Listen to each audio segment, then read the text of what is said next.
Abra a sua Bíblia na primeira carta de João.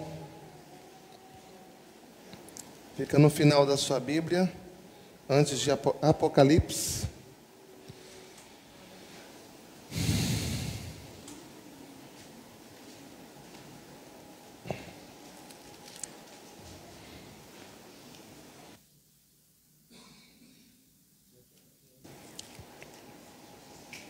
Na primeira carta de João, a gente começa lendo, a gente vai ler essa carta inteira, mas a princípio, no capítulo 1,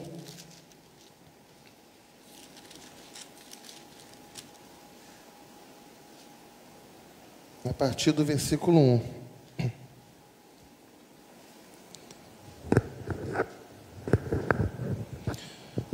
Vamos juntos, irmãos?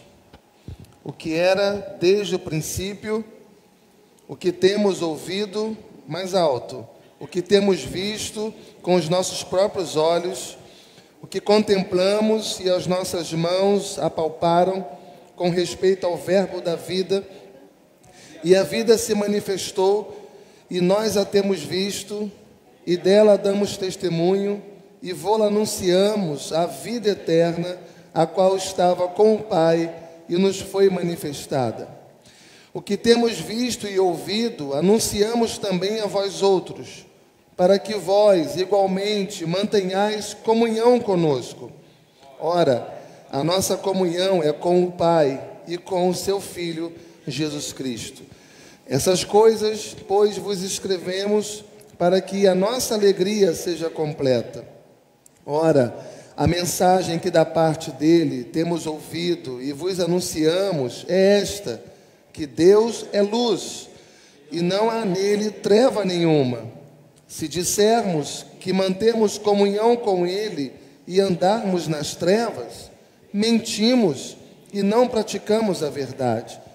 Se, porém, andarmos na luz, como ele está na luz, mantemos comunhão uns com os outros. E o sangue de Jesus, seu Filho, nos purifica de todo pecado. Se dissermos que não temos pecado nenhum, a nós mesmos nos enganamos, e a verdade não está em nós. Se confessarmos os nossos pecados, ele é fiel e justo para nos perdoar os pecados e nos purificar de toda a injustiça.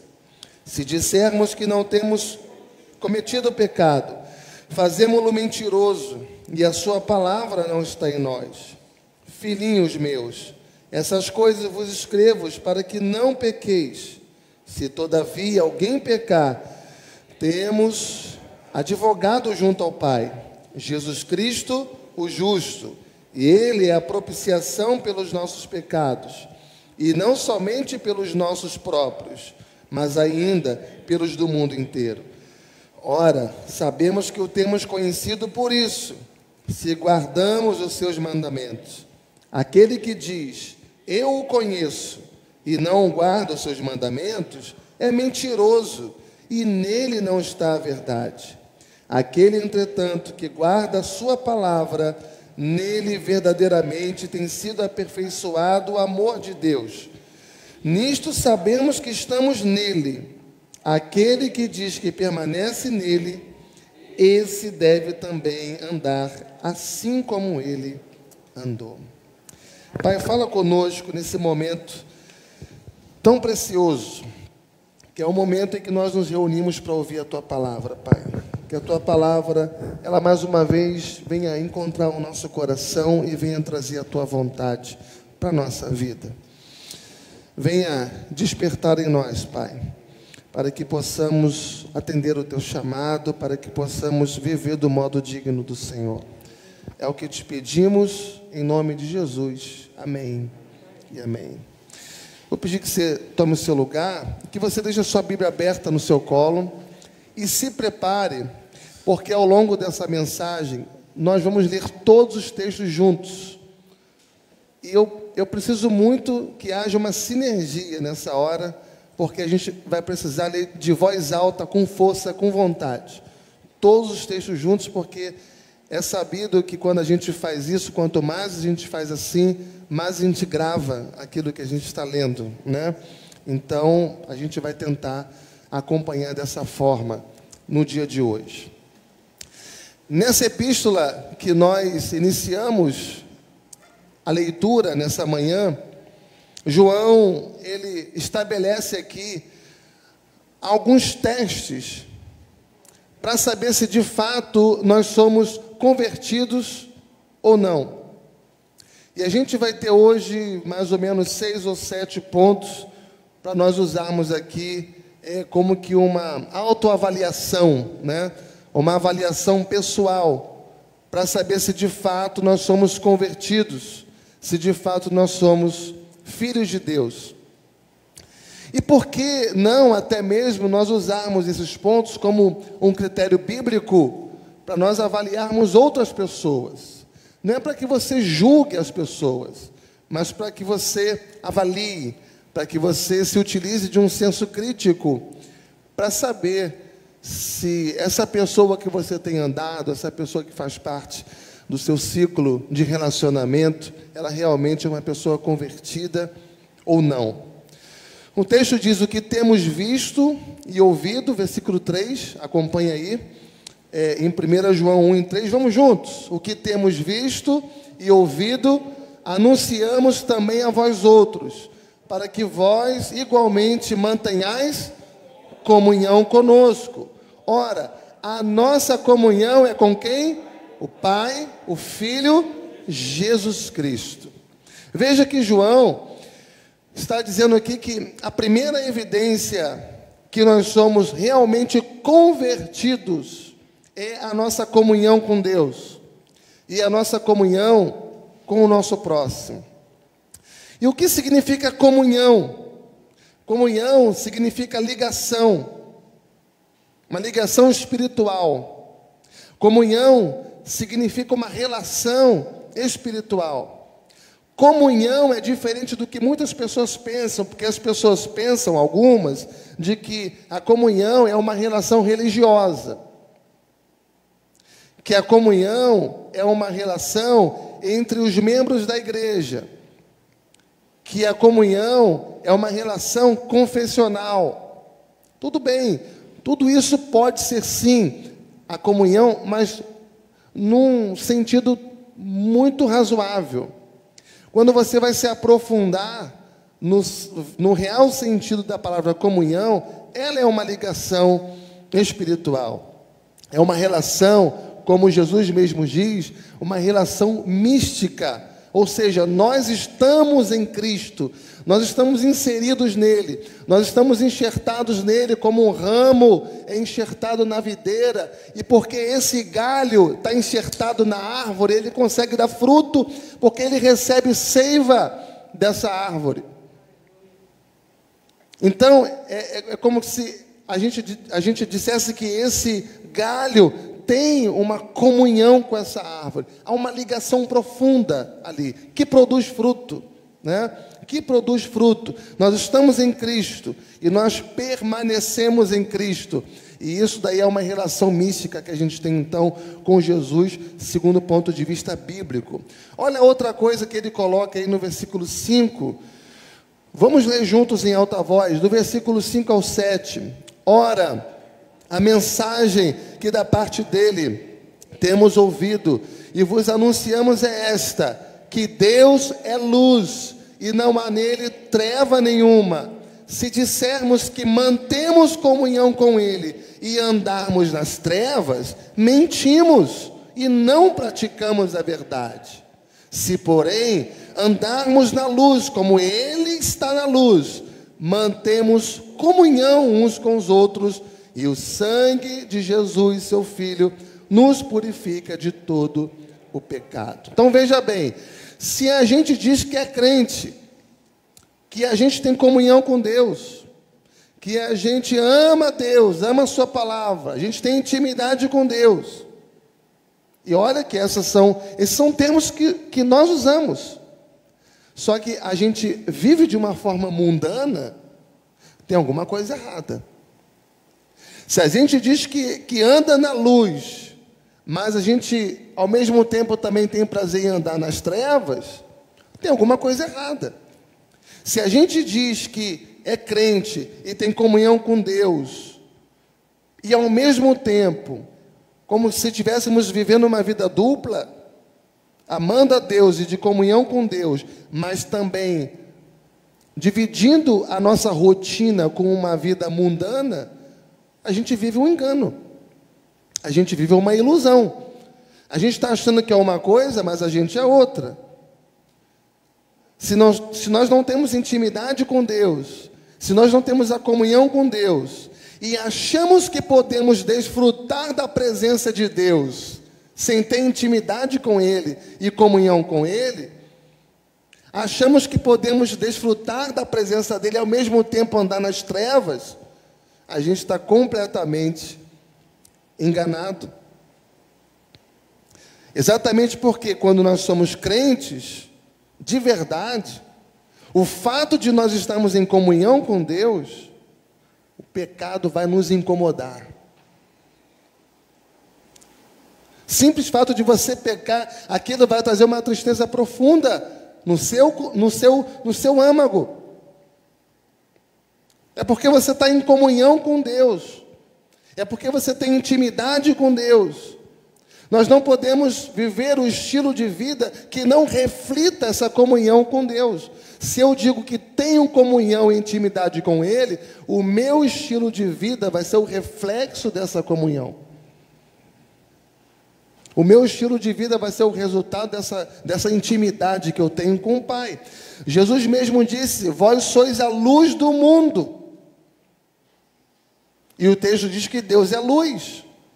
Então, se nós temos uma comunhão com esse Deus que é luz, nós temos que viver na luz, porque nós somos filhos da luz. Então, veja que o primeiro teste que João está colocando para nós aqui, como se o ourives estivesse testando o ouro para saber se ele realmente é verdadeiro ou não, porque todo mundo olha e pensa que é ouro, mas o ourives vai saber se aquilo ali realmente é ou não. É o teste da comunhão. Nós precisamos ter comunhão com Deus. E porque temos a comunhão com Deus, consequentemente, nós teremos a comunhão com os nossos irmãos. E essa comunhão é algo sobrenatural. Mas a gente prossegue. Veja agora no capítulo 2, versículo 4 e 5, a segunda evidência da comunhão. João 2, no capítulo 4 e 5. Aquele que diz, eu o conheço. Vamos juntos, gente. Aquele que diz, eu o conheço, e não guarda os seus mandamentos, é mentiroso, e nele não está a verdade. Aquele, entretanto, que guarda a sua palavra, nele verdadeiramente tem sido aperfeiçoado o amor de Deus. Nisto sabemos que estamos nele. Então, olha só, aquele que diz, eu o conheço, eu conheço a Deus, e não guarda os mandamentos dele, e esse verbo guardar aqui significa obedecer, ou seja, eu conheço a Deus, mas eu não estou disposto a obedecer a sua palavra, eu sou mentiroso. Não é que eu falo mentiras, é que eu vivo uma mentira. Porque eu só conheço a Deus através da sua palavra. Só que eu digo que eu conheço a Deus e não obedeço a sua palavra. Então, o texto diz, eu sou mentiroso. Agora, aquele que guarda a sua palavra, ou seja, aquele que realmente obedece os mandamentos dele, verdadeiramente tem sido aperfeiçoado o amor de Deus. Então, aqui, ele vai diferenciar aquele que é verdadeiro daquele que é mentiroso. E a prova de teste que ele está colocando aqui é se guardarmos os seus mandamentos. Então aqui a gente tem um teste para saber se a pessoa é convertida ou não. Se você é convertido ou não, se nós somos convertidos ou não. Nós vamos ter que dividir em 2 grupos. É a prova dos 9. Ou você obedece à palavra de Deus, ou você vive a sua vida sem se preocupar com isso. Então aquele que obedece realmente é convertido. Realmente tem comunhão com Deus.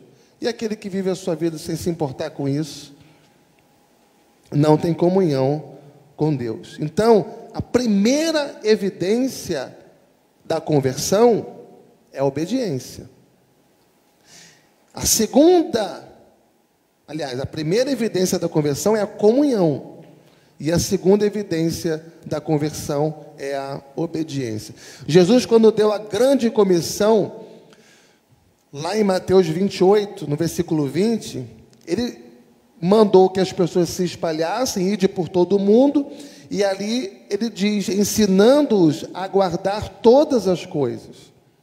E esse todas as coisas, há versões bíblicas que diz, meus ensinamentos, ou seja, a palavra de Deus, o mandamento dele, ensinando-os a guardar todas as coisas. Veja o verbo que ele usa, guardar. E, novamente, esse guardar é obedecer. Aquele que guarda os meus mandamentos, ou seja, aquele que obedece ao que está escrito. Aquele que me ama, Jesus disse em João 14 e 21, aquele que me ama, guarda os meus mandamentos. E guardar os mandamentos no contexto da graça de Deus não é legalismo. Guardar os mandamentos no contexto da graça de Deus não é ritualismo. Guardar os mandamentos é expressão de amor a Deus. Não é uma coisa que você tem que fazer porque agora você é crente. Não é uma coisa que você tem que fazer porque agora você faz parte da igreja de Nova Vida. Não. É uma coisa que você vai fazer naturalmente. Isso vai ser uma consequência da relação de amor que existe entre você e Deus. Você ama Deus com toda a sua força, com todo o teu entendimento, de toda a tua alma. Você ama tanto a Deus que você vai amar também a sua palavra. E você vai guardar a palavra de Deus no seu coração para você não pecar contra Ele. Amém, queridos? Então é uma expressão de amor a Deus. Se eu amo a Deus e se eu tenho a comunhão com esse Deus, eu vou guardar a sua palavra. Eu vou guardar, vou obedecer aos seus mandamentos. Veja comigo em 1 João, agora no capítulo 5, que a gente não leu, versículo 1 ao 3. Vamos ler juntos. Em 1 João, que é a carta que nós estamos, versículo 1 ao 3, vamos juntos? Todo aquele que crê que Jesus Cristo é o Senhor, é nascido de Deus. E todo aquele que ama ao que o gerou, também ama ao que dele é nascido. Nisto conhecemos que amamos os filhos de Deus, quando amamos a Deus e praticamos os seus... Olha só. Quando amamos a Deus e praticamos os seus mandamentos. Porque este é o amor de Deus. É qual, irmão? Qual é o amor de Deus? Que guardemos os seus mandamentos. Ora, os seus mandamentos não são penosos. Ou seja, se eu obedeço os mandamentos de Deus por amor, essa obediência não é um peso. Essa obediência não é um fardo. Tem muita gente que para viver uma vida de obediência a Deus, acha que aquilo ali é um fardo, é um peso.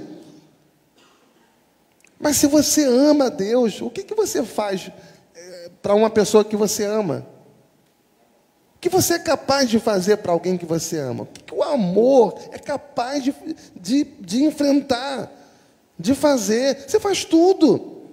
Nós somos capazes de fazer tudo o que estiver no nosso alcance por amor. Quem ama se entrega.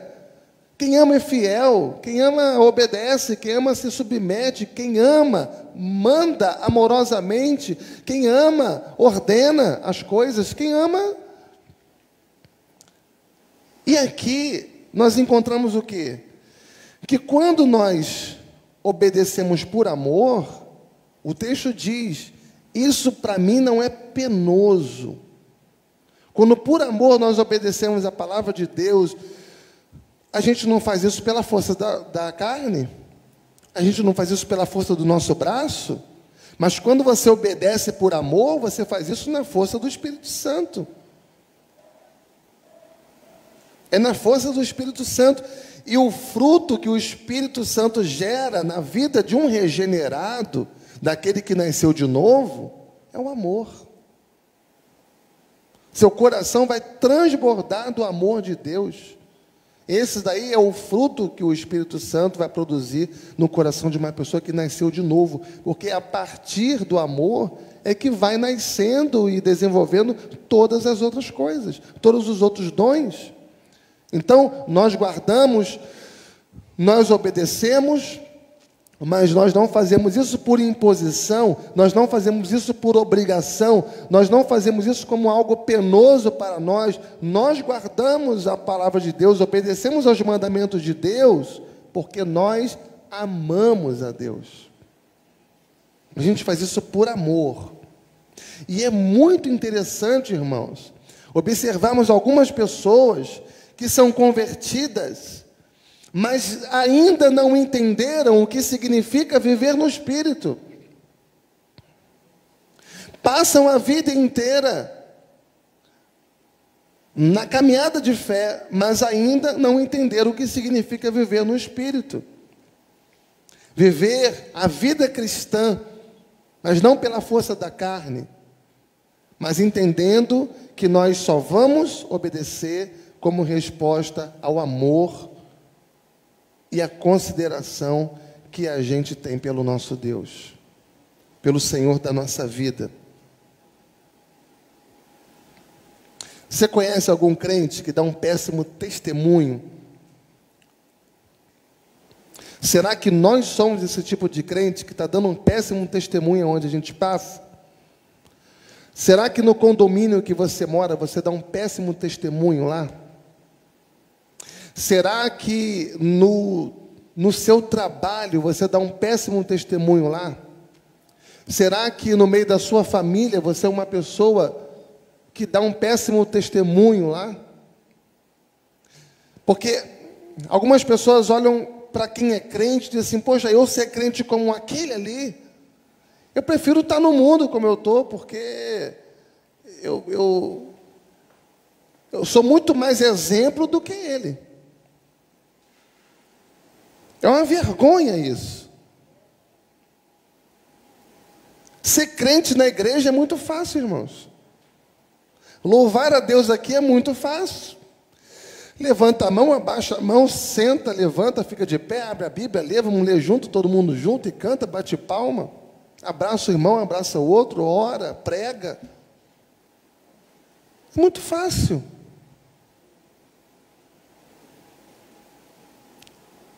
Se derramar diante de Deus aqui nesse ambiente de culto é muito fácil. Agora, você guarda os mandamentos de Deus? Você volta para casa e você enfrenta a sua semana, você enfrenta a sua rotina com essa responsabilidade,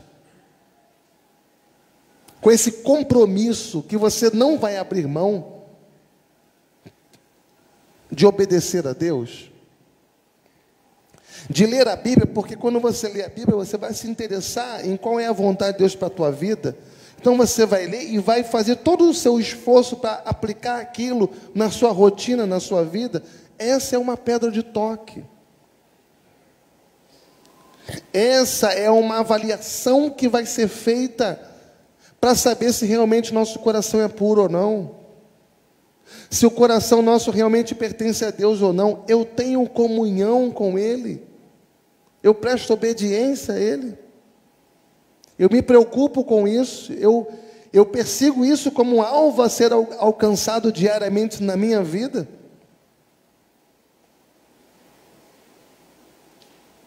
Mas vamos avançar.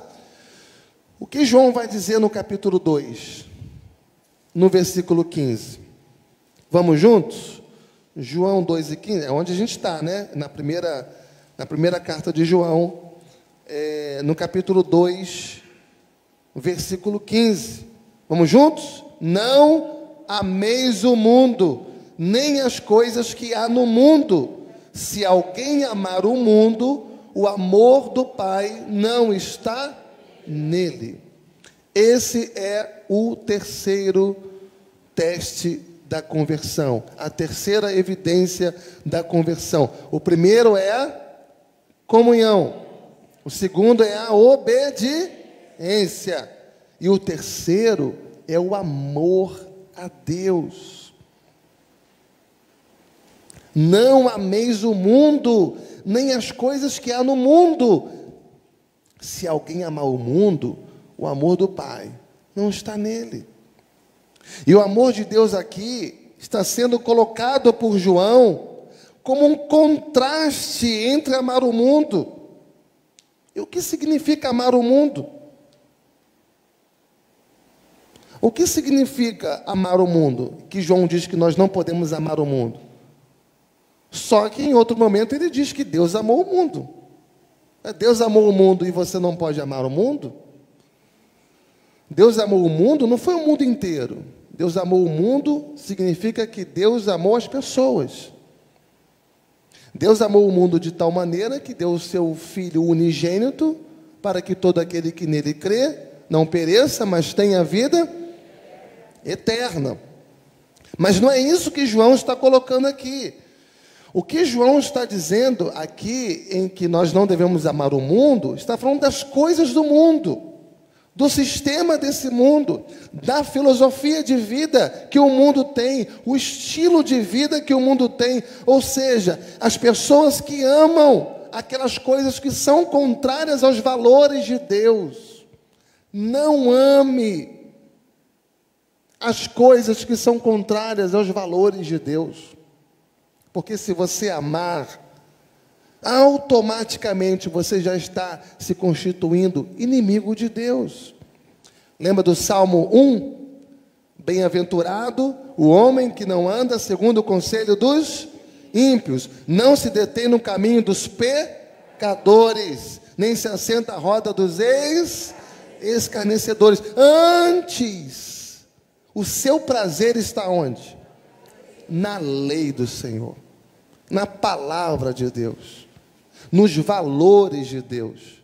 Bem-aventurado o homem que não anda segundo os valores do mundo, antes o seu prazer está nos valores de Deus. O seu prazer, a sua satisfação, o seu deleite, a sua alegria, a sua vontade está na palavra de Deus. O que João está dizendo aqui é que o amor de Deus não permanece em uma pessoa se ela ama e se ela tem o seu prazer nas coisas do mundo, no sistema do mundo, nos valores do mundo que são contrários aos valores de Deus. Então, o terceiro teste é o amor a Deus. Vamos para o quarto teste, está em 1 João 4, no versículo 15. 4, versículo 15.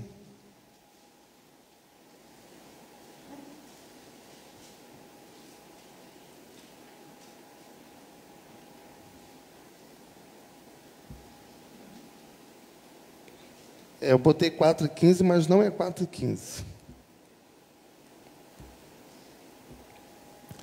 Nós sabemos que já passamos da morte para a vida. Se alguém achar esse versículo aí, me ajuda aí e a gente volta nele. Nós sabemos que já passamos da morte para a vida porque amamos os irmãos. Aquele que não ama permanece na morte. Todo aquele que odeia o seu irmão é assassino. Ora, vós sabeis que todo assassino não tem a vida eterna permanentemente em si. Alguém achou aí? 3,14? Então vamos lá. 3,14? Então vamos juntos? Nós sabemos que já passamos da morte para a vida, porque amamos os irmãos. Aquele que não ama permanece na morte. Todo aquele que odeia seu irmão é assassino. Ora, vós sabeis que todo assassino não tem a vida eterna permanente em si. João não está dando folga para ninguém. João não dá folga para a gente aqui. Ele diz, nós sabemos que passamos da morte para a vida porque amamos os irmãos. O meu mandamento é esse. Jesus disse, que vos ameis uns aos outros, como eu vos amei. Presta atenção. Se você é uma pessoa que não ama o seu irmão, isso é uma evidência de que você ainda não é convertido. Você ainda, como diz o texto, não passou da morte espiritual, para a vida. Isso é se você não ama. Agora, uma coisa é você não amar o irmão, outra coisa é você odiar. Porque às vezes você não ama o irmão, mas também não odeia. É indiferente. Se você não ama, você não passou da morte para a vida, você não é convertido ainda. Agora, se você já vai para um outro estágio, que é agora odiar, se você odeia o seu irmão, você, aos olhos de Deus, é tido como um assassino.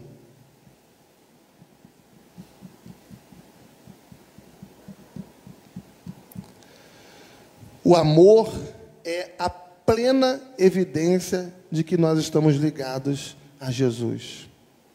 Onde foi que João tirou essas coisas, irmão? Da onde foi que João tirou essas ideias? Foi com Jesus. Veja lá comigo, agora em João, o Evangelho.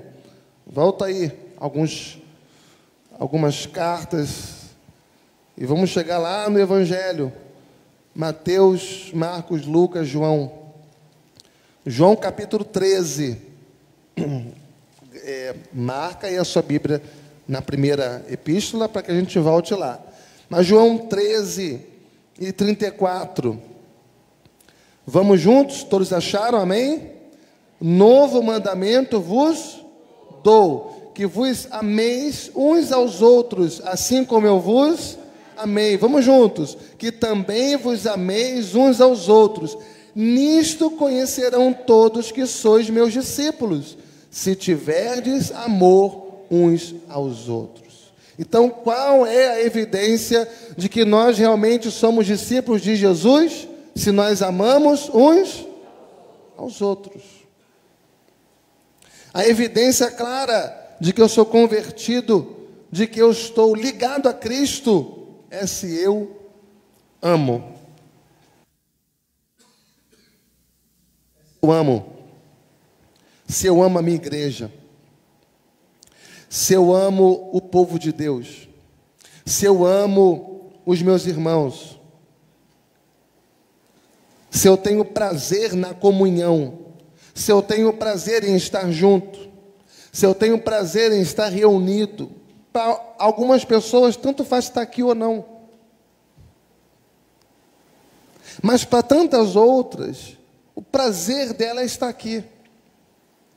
Ela está em casa, ela está no trabalho, ela está até cumprindo com uma obrigação lá fora, mas há uma insatisfação nela em estar lá. Ela queria mesmo ela estar aqui. Porque a nossa alegria é estar aqui, é a comunhão. Então, se eu amo a igreja, se eu amo o povo de Deus, se eu tenho prazer na comunhão, se eu tenho prazer em estar junto, se eu tenho prazer em estar reunido com os meus irmãos, se eu me alegro, e se eu choro com os meus irmãos, isso é evidência clara de que você é convertido. Voltando para a primeira carta de João.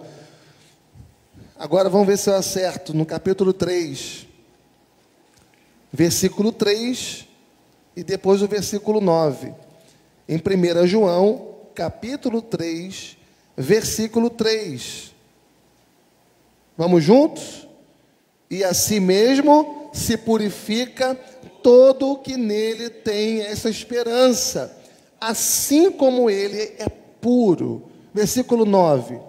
Todo aquele que é nascido de Deus não vive na prática de pecado, pois o que permanece nele é a divina semente. Ora, esse não pode viver pecando, porque é nascido de Deus. O texto não está dizendo que você não vai pecar. O texto não está dizendo que você não vai pecar. Todo aquele que é nascido de Deus peca. Mas o que João coloca aqui como uma evidência muito simples é que aquele que nasceu de Deus se incomoda com o pecado e luta para não pecar. Não é que você não vai pecar, você vai.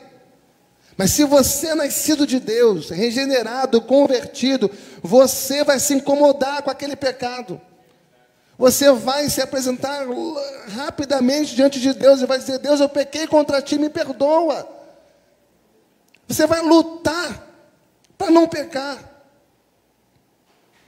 E o que acontece é que muitos de nós, tantas vezes, se deleitam naquele pecado. Já se tornou um pecado de estimação. Nos acostumamos.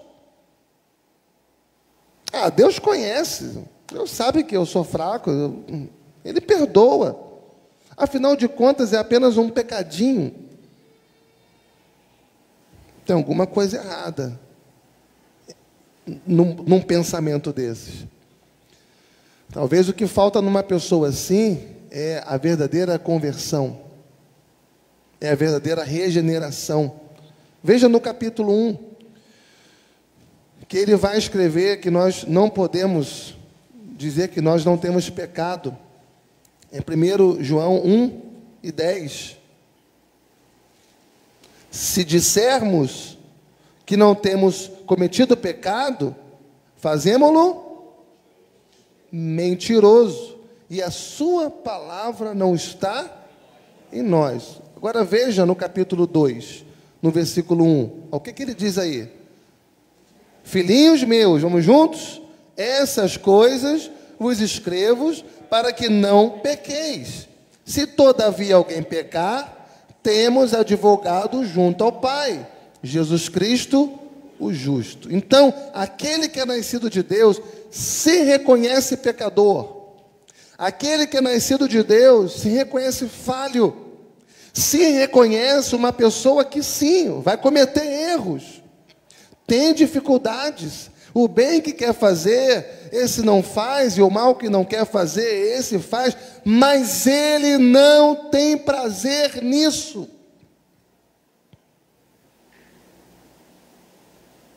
Ele se angustia com isso, ele se entristece com isso.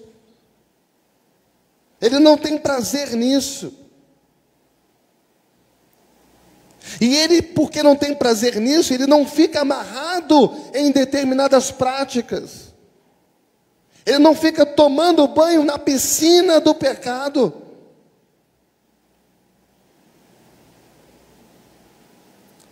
Ele não fica assim, porque a sua natureza também é uma natureza vencedora. O Espírito Santo habita nele.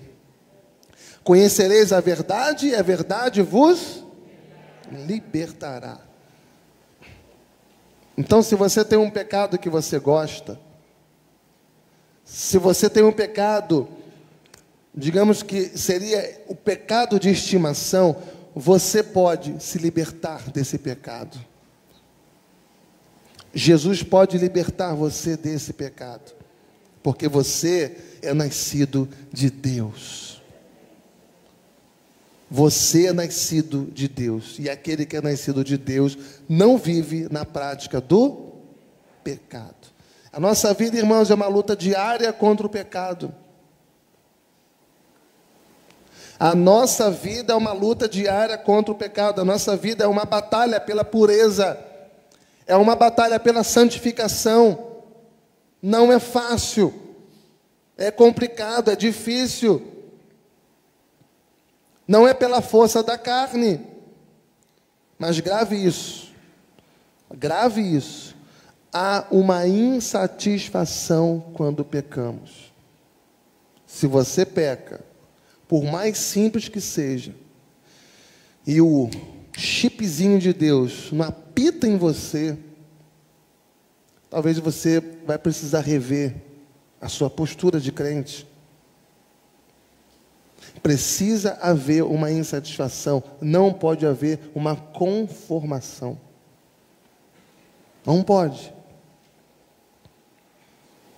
Não pode haver. Há uma insatisfação quando pecamos. Porque quando a gente peca, a gente entristece o Espírito Santo. O Espírito Santo habita em nós. Se entristecer o Espírito Santo, tem que entristecer também a nós.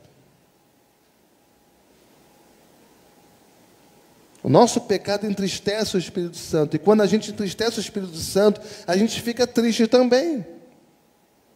O pecado nos incomoda. Então, quais são as evidências da conversão que vimos até aqui? Número 1, você lembra? Comunhão. Número 2, obediência. Número 3, amor a Deus. Número 4, amor aos irmãos. Número 5, santificação. Mas em sexto lugar, vamos ver em 1 João 3:24. 1 João 3:24.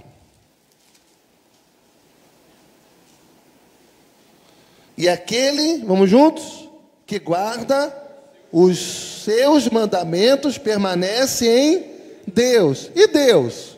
Nele. E nisto conhecemos que Ele permanece em nós, pelo Espírito que nos deu. Gente, que coisa linda isso aqui. Que coisa linda. Aquele que guarda os seus mandamentos permanece em Deus, e Deus nele. E nisto conhecemos que Ele permanece em nós. Olha só, como que você conhece, como que você sabe que Ele permanece em você? O texto diz, pelo Espírito que nos deu. E apóstolo Paulo, lá em Romanos 8:16, vai chamar isso de testemunho interno do Espírito Santo. Testemunho interno do Espírito Santo. Por que você fala que você é crente? É porque você está aqui? Porque você faz parte de uma igreja? Porque você dá o dízimo? Porque você canta? Porque você ora? Por que você fala que você é crente? Por que a gente diz que a gente é convertido? Não é por causa dos nossos rituais. Não é por causa da nossa religiosidade. A gente diz que é crente, a gente diz que é convertido porque o Espírito Santo testifica com o nosso espírito que nós somos filhos de Deus. É isso que ele fala aqui. E nisto conhecemos que Ele permanece em nós, pelo Espírito que Ele nos deu. É o testemunho interno do Espírito Santo. O Espírito Santo que habita em nós testifica com o nosso espírito de que nós somos filhos de Deus. Você é filho de Deus. Louvado seja Deus. Eu vou dizer para você, uma das áreas que Satanás mais nos tenta é essa. É de fazer você achar que você não é filho de Deus.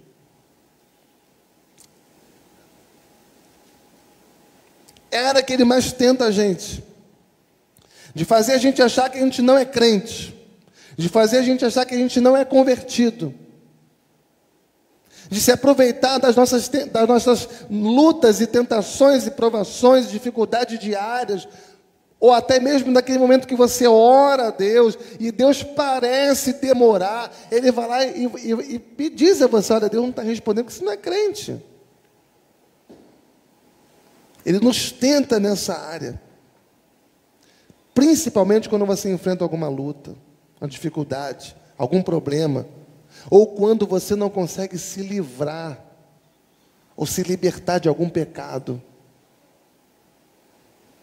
E muitas vezes você entra numa crise. Eu não sou convertido. Eu não sou crente. E você tem que se lembrar de que essa é uma área muito sensível e Satanás usa isso. Ele é tão ousado nessa área que em Mateus 4 vai dizer que quando o Espírito levou Jesus para ser tentado no deserto, ele vai tentar Jesus exatamente nessa área. Ele chega para Jesus e fala: se tu és filho de Deus, tentando colocar uma semente de dúvida na mente de Jesus. Talvez ele não seja o filho de Deus, porque ele usa uma condicional, se.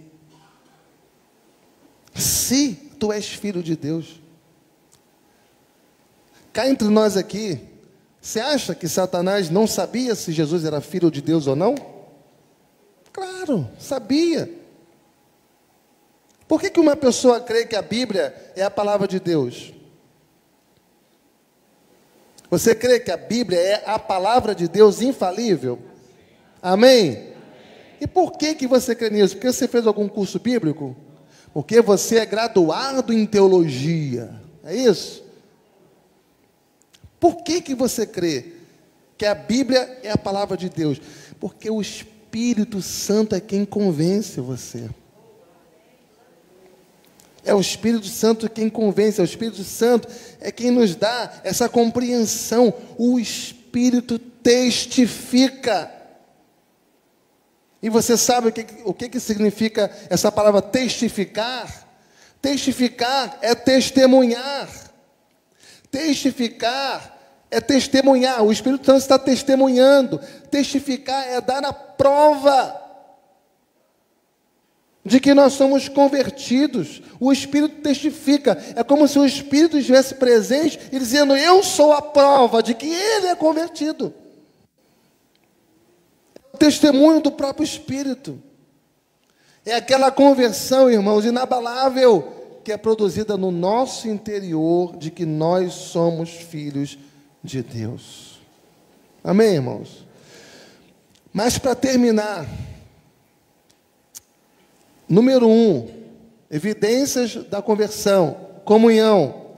Número 2, obediência. Número 3, amor a Deus. Número 4, amor aos irmãos. Número 5, santificação. Número 6, testificação do Espírito. E o 7º e último, muita gente é reprovada. Mas vamos lá. Aqui, meu irmão, aqui, muita gente vai ficar para trás. Em 1 João 5, versículo 14.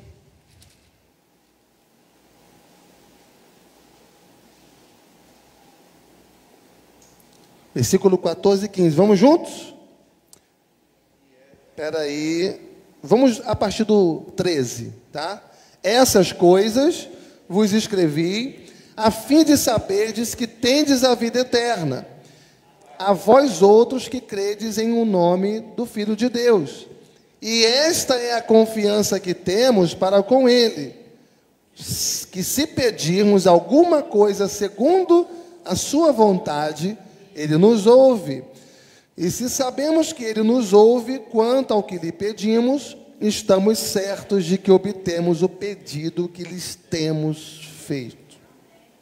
A maior evidência,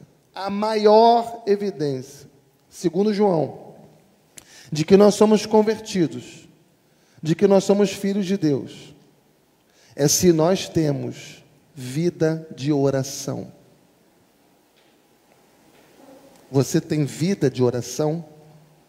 Essa é o maior teste, se você é convertido ou não. E se você, nesse momento, faz uma autoavaliação e percebeu que você não passou nesse ponto, urgentemente você precisa retomar sua posição. consertar a sua vida, porque você corre em sério risco. A maior evidência da conversão é a vida, se nós temos a vida de oração. Como que a oração é estabelecida por Deus no Sermão do Monte? Quando orardes, orareis assim: Pai nosso que estais aonde? No céu. Ou seja, a oração é um privilégio espiritual. A oração é um privilégio espiritual. A oração é um meio de graça. Toda vez que você ouvir esse termo meio de graça, significa que é um meio pelo qual Jesus está presente espiritualmente ali. A oração é um privilégio espiritual. A oração é um meio de graça exclusivo, intransferível, daquele que é crente, daquele que é convertido, daquele que é filho de Deus. Pode um crente nominal viver a sua vida sem oração, mas um crente autêntico, um crente convertido, regenerado, nascido de novo, ele prima pela vida de oração.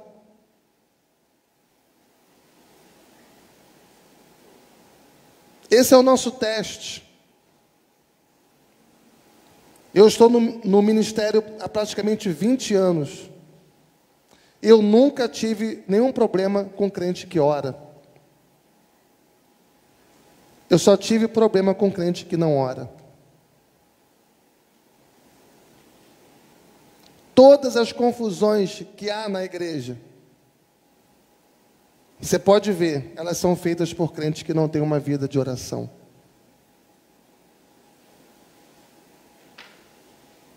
Como é que nós somos capazes, irmãos, de dizer que nós somos servos de Deus, capazes de dizer que nós somos convertidos, que nós somos nova criatura, se nós não oramos?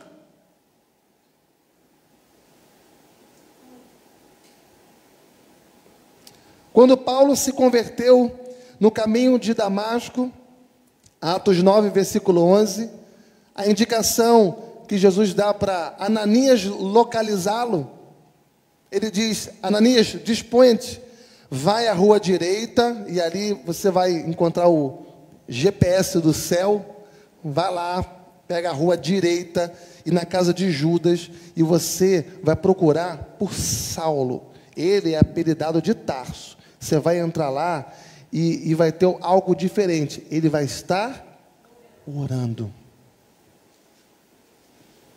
Paulo tinha sido convertido. Agora nós temos que encontrar um homem. Ele está fazendo o quê? Ele está orando. A maior evidência da conversão é a oração. A maior evidência de que nós temos relacionamento com Deus é se nós temos uma vida de oração. 3 séculos, 4 séculos atrás, os puritanos já diziam que a maior prova da conversão é a oração. A oração é o oxigênio da vida espiritual. Você vive sem oxigênio? Sem oração, você está morto espiritualmente. Se a igreja não ora, a igreja morre.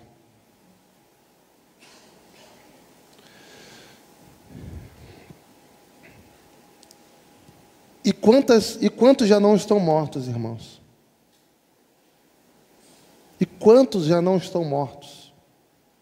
E quantas pessoas já não estão iludidas, achando que estão vivas, mas são zumbis espirituais?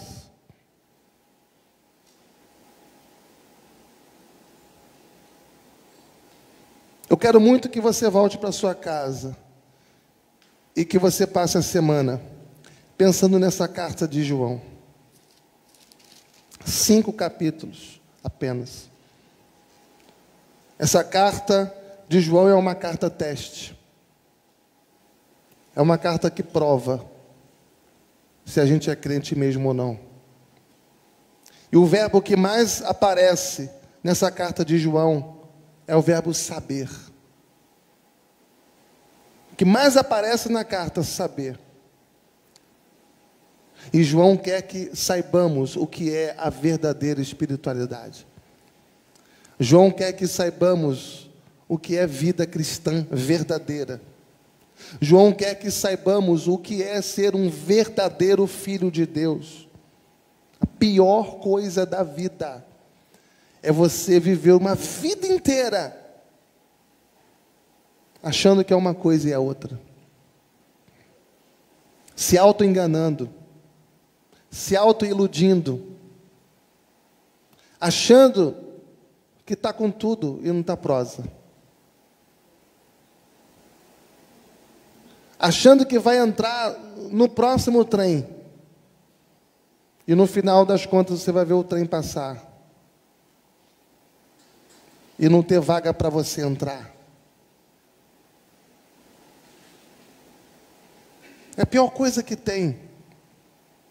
João quer que a gente saiba o que é ser um verdadeiro filho de Deus. E quais são as pedras de toque. Quais são as avaliações de que se realmente o meu coração ele pertence a Deus ou não. É um coração regenerado, transformado. Quais são as pedras de toque, então, que a gente deve aplicar na nossa vida para fazer uma autoavaliação se de fato somos servos de Deus? Que Deus nos dê graça, irmãos. Que Deus tenha misericórdia de nós. Que Deus tenha misericórdia da nossa igreja.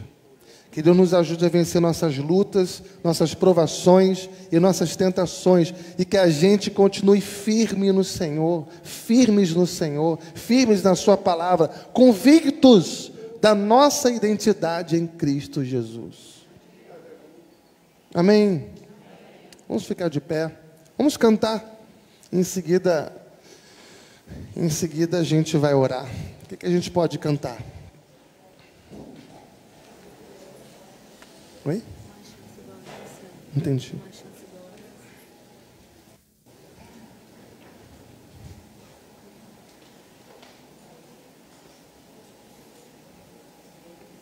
Uma chance igual a esta.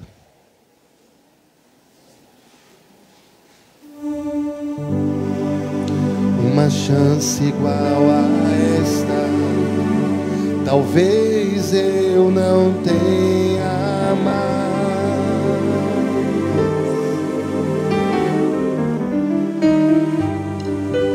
Quero estar em tua presença, nem que seja a última vez.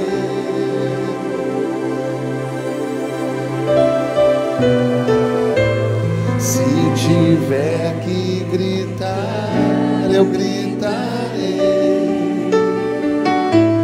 Se tiver que chorar, eu chorarei. Se tiver que humilhar o meu espírito, assim o farei. Me dá mais uma chance. Quero nascer do teu espírito. Quero matar minha carne, fazer tua vontade, doce Espírito. Que a minha vida seja a tua vida, Jesus. Mais uma vez, uma chance igual a essa. Uma chance igual a essa. Talvez eu não tenha mais.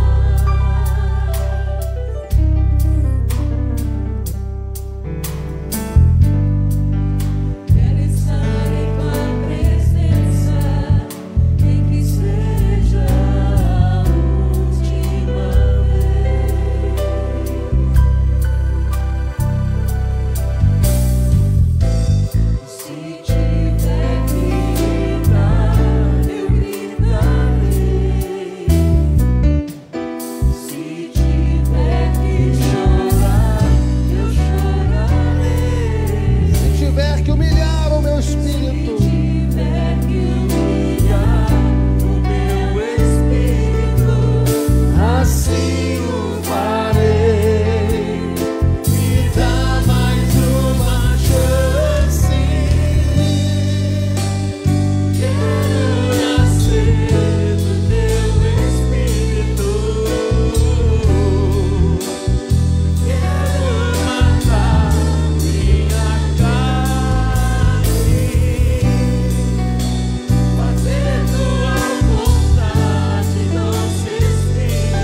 Oh, Pai querido, Tu conheces cada um aqui, Senhor. Tu conheces as pessoas que são sinceras. Tu conheces as pessoas que estão buscando a verdade. As pessoas que se dedicam em obedecer a Tua palavra, que se dedicam em guardar os Seus mandamentos, porque essa é uma expressão de amor a Deus e consequentemente de amor ao próximo. Tu conheces cada um daqueles, ó Pai, que peca, mas que se entristece com o seu pecado e que busca uma vida de santificação, porque sabe que sem santificação ninguém verá a Ti. E nós queremos Te ver, Senhor. Ajuda-nos, ó Pai. Ó Espírito Santo, testifica com o nosso espírito cada dia que nós somos filhos de Deus. Ajuda-nos, ó Pai, a viver uma vida de oração na Tua presença. Que o Teu Espírito Santo venha nos mover a isso constantemente. Oh Santo, Tu tens liberdade para operar em nós, para produzir em nós o fruto do Espírito, para produzir em nós fome e sede pela comunhão com o nosso Deus em oração. Sopra em nós este fôlego espiritual, sopra em nós esse oxigênio espiritual, para que tenhamos vida abundante, para que não sejamos mortos espiritualmente por falta de oração. Pai, desvenda os olhos, desvenda as mentes nesta hora, para que possam compreender o significado real da vida cristã, da vida com Deus. Deus, só o Teu Espírito pode convencer o homem do seu pecado, da justiça que está em Cristo Jesus e do juízo final. Só o Espírito Santo pode fazer esta obra na vida das pessoas que me ouvem nesta hora, Senhor. Então faz isso, Deus. Faz isso para a glória do nome do Senhor. Chama, Senhor, aqueles a quem o Senhor quer chamar. Quebranta os corações. Faça com que haja quebrantamento, arrependimento. E que se prostrem diante do Teu grande amor, e diante da Tua graça, e diante da Tua misericórdia. Tudo isso, Pai, é que nós Te pedimos em nome e por amor do nosso Senhor e Salvador, Jesus Cristo. Amém e amém. Glória a Deus.